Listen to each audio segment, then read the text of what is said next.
Hello and welcome to the first in a series of YouTube videos that I will upload for our upcoming elective course, Financing, Capital, Budgeting and Investments. And in the first one, I will be talking about a very important concept, the concept of a risk premium. I will start our discussion of a risk premium with a very simple yet very important example. Let's say that you have two choices.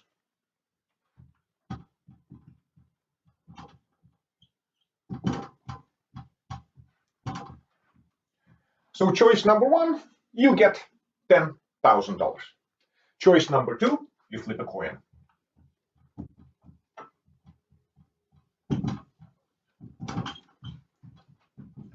If you get heads,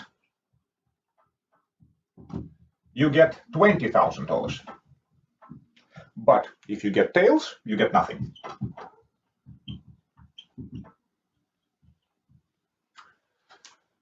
So, as you can see, the two choices are completely identical in terms of their expected value. The expected value of a coin flip is 50% times 25,000 and 50% times 0. So again, it's $10,000. And I've been teaching this a number of times now, and I know that the majority, about 90% of students, go with option choice number one. When two assets are equivalent in terms of their payoff, you go for the one with the lowest risk. And that is called risk aversion. People, all else being the same, do not like risk. People go for the safer choice. Now, if you are still not convinced, let me change the rules of the game a little bit.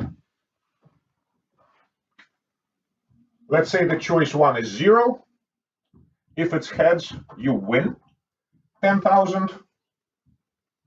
But if it's tails, you lose 10,000. So notice that I haven't really changed anything. I actually just shifted my game $10,000 to the left, so to speak. The expected value of a gamble here is still 0, still the same as choice one. And yet, I know from experience that the vast majority of people, not everyone, but the vast majority, go for choice number one. So what implication does that have? Investors, by and large, are risk averse. By and large, they would prefer a choice that is safer. Does that mean that we should not see investors really going for risky assets? Well, not quite. If this were the case all the time, then we would see everyone just keeping their money in a certificate of deposit or buying maybe treasury bills, things of that nature.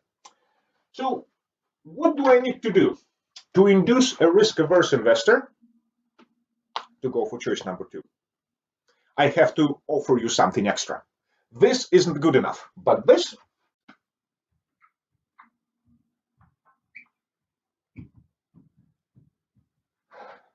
might change your mind. So now instead of winning $10,000, you win 40. The loss is still $10,000. Now, I'm sure some of you have now changed your mind and went from choice one to choice two. And I can keep going. So instead of 40,000, 250,000. 250,000. Now, and I will keep increasing this number up until each and every one of you will switch to option number two, to choice number two. Okay, so now let's look at it from a somewhat more formal viewpoint.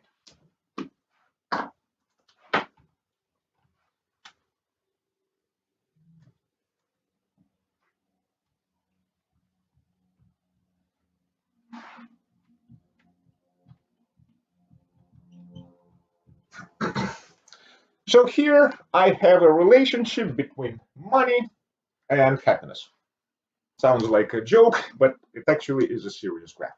So how will this relationship look like? It will be, of course, upward sloping, and I will not hear any arguments against that. Money may not buy you happiness, money buys you choices, choices give you happiness.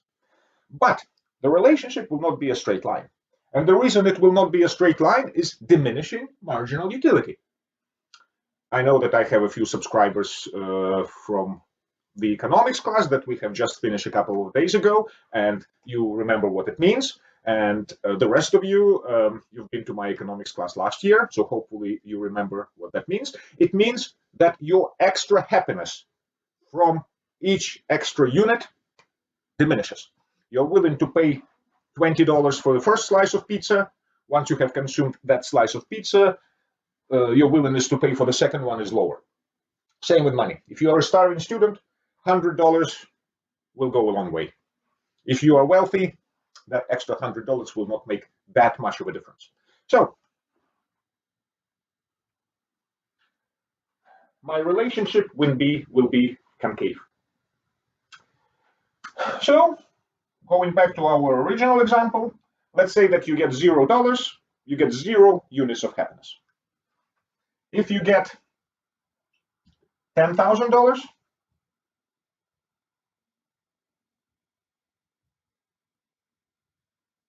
you get 10 units of happiness, whatever those are, doesn't matter.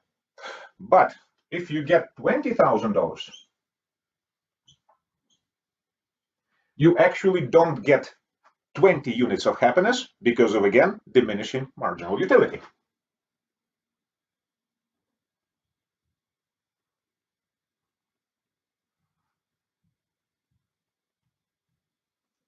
You only get 16. And now you can see numerically why you'd go for option number 1. Because what is your utility, what is your happiness of option number 1? It's 10. But your expected utility of a gamble, expected utility of a coin flip, is not 10, it's 8. The expected value, yes, the expected value is 10K, but the expected utility, expected happiness, so EU stands for expected utility, you get 50% chance of getting 0, plus 50% chance of getting 16, which is 8, not 10. So the expected utility of a gamble is lower than the utility of our certain outcome. And that is why you go for option 1. Now, on a graph, this is how it would be represented.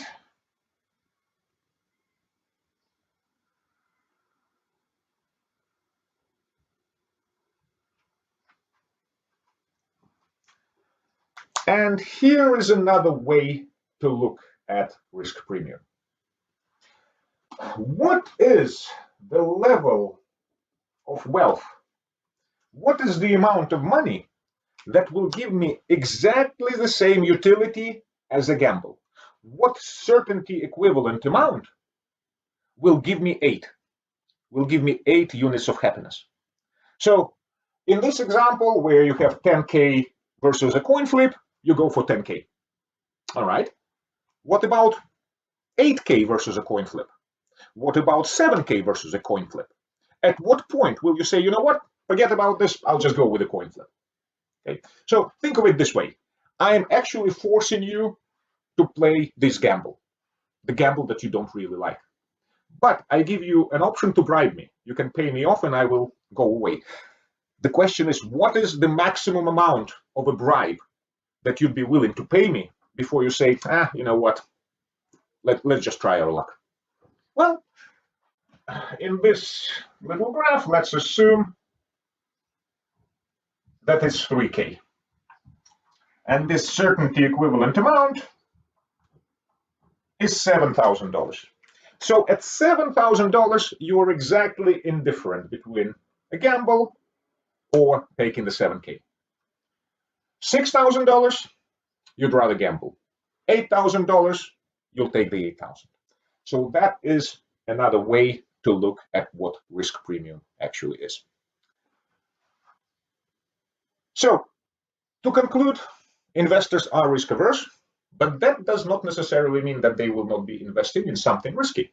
As long as they are properly compensated for it, they might as well make a decision to invest in something risky. I consider myself a fairly risk-averse person, and yet I do have investments that would be classified as growth, meaning that they would be generally classified as